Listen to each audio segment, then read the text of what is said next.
Hublot est à Nyon ce que le CIO est à Lausanne, une icône qui fait rayonner la Suisse à l'étranger. La marque horlogère y emploie 350 personnes dans ces deux bâtiments qui abritent l'administration, la manufacture, le stock ou encore une école d'horlogerie. Raconter l'histoire de Hublot, c'est raconter le succès phénoménal d'une marque qui a multiplié par 20 son chiffre d'affaires en seulement 12 ans. Une croissance fulgurante que Hublot doit à Jean-Claude Biver et à une poignée de fidèles. Nous, on a eu cet énorme avantage que les startups n'ont jamais, c'est d'avoir soudainement un management d'une entreprise qui faisait 1 milliard de chiffre d'affaires. Donc quand vous avez de la compétence d'1 milliard au service de 20 millions, c'est clair que les 20 millions vont vite se transformer en 100, 200, 300. Mais ça ne suffit pas toujours. Ça ne sert à rien d'avoir les meilleurs joueurs, il faut qu'on marque des buts. Et pour marquer des buts, Hublot a misé sur sa vision, une vision qui marie la tradition et le modernisme. Un pari gagnant qui permet aujourd'hui à la marque horlogère de dégager plus d'un demi-milliard de francs de chiffre d'affaires. Tout le monde parle d'Hublot dans la région. C'est la seule marque horlogère qui se situe sur l'arc lémanique entre Lausanne et Genève. Et, ça n'a pas été d'ailleurs une facilité pour la création et l'exploitation de l'évolution, puisque finalement il a fallu trouver les employés et les compétences qui ne sont pas toujours faciles à trouver dans une proximité de la région en fait. La présence de Hublot en Suisse est liée à la forte tradition horlogère, naturellement, des compétences d'usinage, de décolletage ou encore de sertissage qui font toute la différence, d'autant que la marque fabrique elle-même certains de ses mouvements.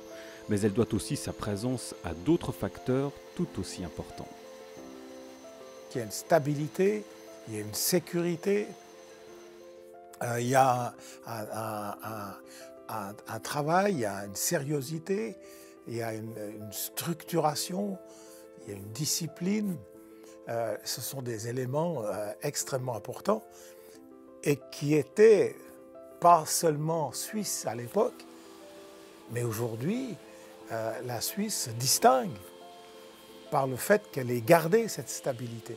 On a toujours été un pays où on a pu circuler, on a toujours été un pays extraordinairement accueillant vis-à-vis de l'étranger.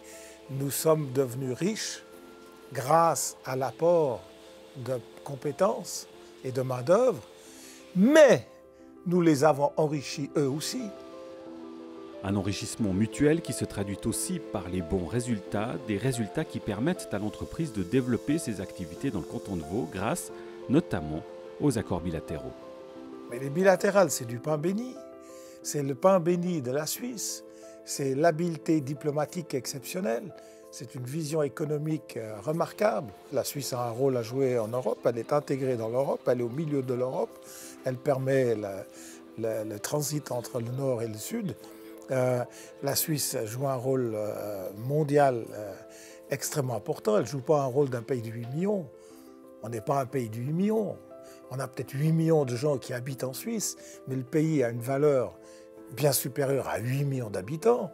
Et c'est précisément la taille de la Suisse comparée à son importance sur l'échiquier mondial qui fait toute sa différence. Une différence qui ne peut être renforcée qu'avec une politique d'ouverture. Ce qu'il y a de certain, c'est que la Suisse est un pays qui ne peut se développer qu'avec l'apport de compétences et l'apport de savoir-faire. Et cet apport ne peut pas venir de la Suisse, puisque la Suisse n'a que 8 millions d'habitants. Ce n'est pas un marché. 8 millions d'habitants, c'est la moitié de Shanghai. Donc, nous sommes condamnés à l'export. Nous sommes condamnés à importer et à exporter. Une philosophie que la marque applique depuis sa création. Jean-Claude Biver a réussi l'exploit de faire de Hublot plus qu'une marque horlogère, une religion selon lui, et un élément de prestige pour toute une région.